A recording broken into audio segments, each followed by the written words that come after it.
Bem, nosso estudo de hoje está na carta aos Filipenses, capítulo 3, versículo 14. Prossigo para o alvo. Frase dita por Paulo de Tarso. Emmanuel comenta na lição 50 do livro Vinha de Luz, Para o Alvo. Quando Paulo escreveu aos Filipenses, já possuía vasta experiência de apostolado. Doutor da lei em Jerusalém, abandonar as vaidades de raça e de família, rendendo-se ao mestre em santificadora humildade. Após dominar pela força física, pela cultura intelectual e pela inteligência nobre, voltou-se para o tear obscuro, conquistando o próprio sustento com o suor diário. Ingressando nos espinhosos testemunhos para servir ao próximo por amor a Jesus, recebeu a ironia e o desamparo de familiares, a desconfiança e o insulto de velhos amigos, os açoites da maldade e as pedradas da incompreensão. O convertido de Damasco, no entanto, jamais desanimou, prosseguindo invariavelmente para o alvo, que ainda e sempre é a união divina do discípulo com o mestre. Quantos aprendizes estarão atualmente dispostos ao grande exemplo? Espalham-se em vão os convites ao sublime banquete. Debalde envia Jesus mensageiros aos estudantes novos, revelando a excelência da vida superior. A maioria deles, contudo, abrange operários fugitivos plenamente distraídos da realização. Perdem de vista a obra por fazer, desinteressam-se das lições necessárias e esquecem as finalidades da permanência na Terra. Comumente, nos primeiros obstáculos mais fortes da marcha, nas corrigendas iniciais do serviço, põem-se em lágrimas de desespero, acabrunhados e tristes. Declaram-se incompreensivelmente desalentados, vencidos, sem esperança. A explicação é simples, todavia. Perderam o rumo para o Cristo, seduzido por espetáculos fugazes, nas numerosas estações da jornada espiritual, e por esquecerem o alvo sublime, chega de modo inevitável o instante em que, cessados os motivos da transitória fascinação, se sentem angustiados como viajores sedentos nos áridos desertos da vida humana.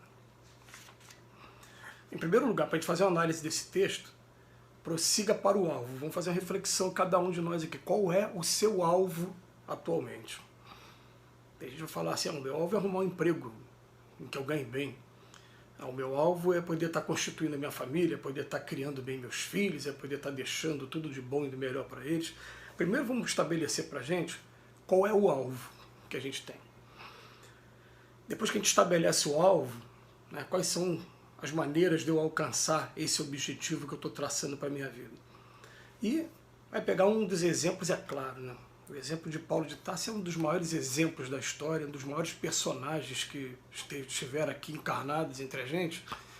E a gente, para poder falar de Paulo de Tarso, a gente começa, em primeiro lugar, eu tive uma experiência trabalhando em presídio como agente religioso, e a gente tem conhecimento da dificuldade que alguns companheiros, a maioria dos companheiros, é quase que a regra, tem exceções, mas é quase que a regra, a dificuldade que eles têm depois de serem aceitos na sociedade após terem cumprido pena.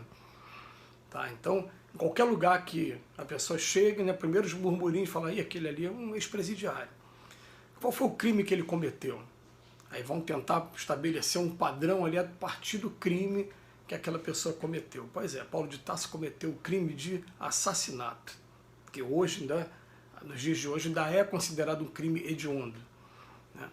E foi o crime cometido por Paulo de Tarso. Mas ele vem falar aqui pra gente, ó, ele decidiu, né?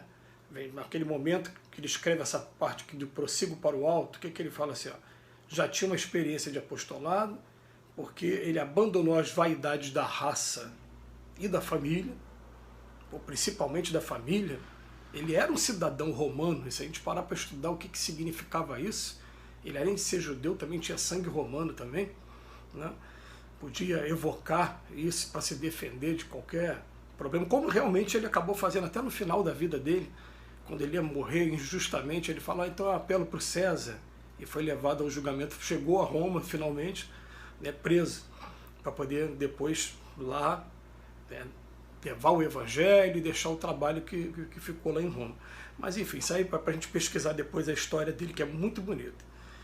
Mas chega um momento que ele se rende ao mestre em santificadora humildade. Quando ele traça o plano dele, o que acontece? Aí vem falar aqui pra gente, ó, depois de dominar pela força física, porque ele era uma pessoa forte, um guerreiro, E pela cultura intelectual e pela inteligência nobre, ele volta-se para um tear obscuro, aquela máquina de tear, porque ele era um tecelão, ele fazia tapetes, essa foi a profissão dele.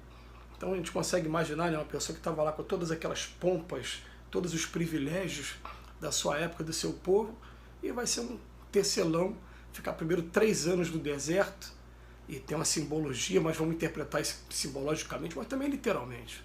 Foram 3 anos que ele ficou revendo valores, remoendo suas atitudes e se renovando, estudando a cada dia para se preparar para o que viria pela frente. A gente sabe que tem muita gente que parte para prática sem teoria, mas quando a gente consegue botar a teoria certinho na prática, daqui a pouco fica muito melhor, né? A gente evita muito mais deslizes. Ele preferiu fazer esse recolhimento aí durante 3 anos para poder atingir o alvo que ele estava. Então, fica até para a gente aqui como dica, né? Para qualquer que seja o empreendimento, mesmo que seja até um empreendimento material nosso, qual é o alvo? O meu alvo é o quê? É estudar para um concurso. Tá? Aonde tem o programa do concurso? O que cai no concurso para não perder tempo estudando qualquer coisa? Depois vamos pegar as provas anteriores. O que costuma cair com mais frequência? Vou dar uma atenção mais a isso aqui. Então, e principalmente faz aí pelo menos os 10 últimos concursos, analisando cada questão e vendo aonde você erraria para você não errar de novo. Ao estabelecer um alvo, você vai para ali. Ah, mas o meu alvo não é esse não. O meu alvo é, eu quero comprar um carro para mim, eu quero parar de pagar aluguel, eu quero comprar uma casa. Ah, então o que você precisa para isso? Eu vou fazer um empréstimo, vou pegar daqui, vou ter que ganhar tanto por mês, vou ter que... Gente, a gente tem que ter esse planejamento na mão. E o Paulo de Tarso aqui, ele falou, o meu objetivo é ali, ó, é o alvo. E não sei se vocês já perceberam isso, a gente já teve oportunidade de participar de alguns acampamentos militares. Você olhava, o alvo é aquela árvore lá, mas no meio do caminho tinha rio, tinha, né, muito matagal, mas o alvo era lá. Então eu não posso fazer essa reta para chegar lá. Eu vou ter que traçar aqui para a direita, virar, esperar um pouquinho, vem o dia, vem o sol, daqui a pouco vem a noite, né, mas o alvo é aquele ali. Quando a gente começa a colocar o nosso alvo na nossa vida, qual é o objetivo da nossa vida? E ele fala que, no entanto, o convertido de Damasco jamais desanimou. É claro que todo mundo conhece a história de Paulo de Tarso, ele acabou, né, de um lado partindo para o outro, ele não tinha confiança nem de um lado nem do outro, então ele foi alvo de sarcasmo tanto de um lado como do outro, os amigos os desprezaram, e principalmente, momentos de maior dor na vida dele foi quando o próprio pai, né, falou para ele, ó, sua mãe morreu de desgosto depois que você se tornou cristão, aqui você não fica, mas com aquele amor de pai, pelo menos se separou uma quantia em dinheiro, porque era o dever dele, né, um dever moral dele, toma aqui o dinheiro, mas aqui você não fica nunca mais. Quer dizer, foi uma lição muito dura que o Paulo teve, mas o Paulo estava determinado, o alvo dele era aquele ali, ele queria aprender com Cristo, ele queria servir para o Cristo, e é por isso que ele escreveu o nome, né, na história da humanidade, por conta dessa transformação toda, dessa renúncia toda, dessa fidelidade toda que ele desenvolveu.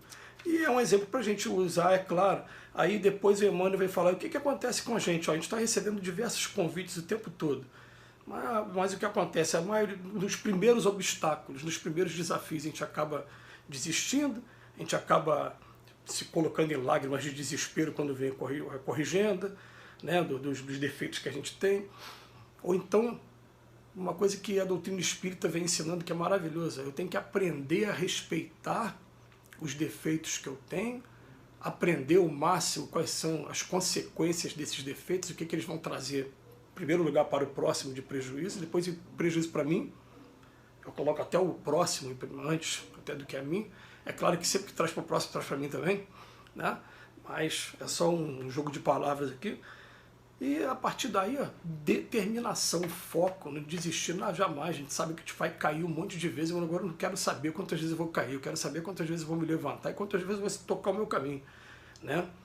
Então, ó, eu falo assim, a explicação é simples, todavia, o último parágrafo: perder o rumo para o Cristo, seduzido por espetáculos fugazes, acabo esquecendo o alvo sublime. Então, meu amigo, se você está acompanhando esse estudo aí junto comigo, de alguma maneira está me ouvindo, a questão é qual é o seu alvo? O que você tem feito para poder adquirir? Está se deixando desanimar por qualquer coisa? Se o teu alvo é esse, Vamos bola para frente e vamos esgotar todas as formas possíveis e impossíveis para poder atingir esse alvo. Que Jesus nos abençoe hoje e sempre.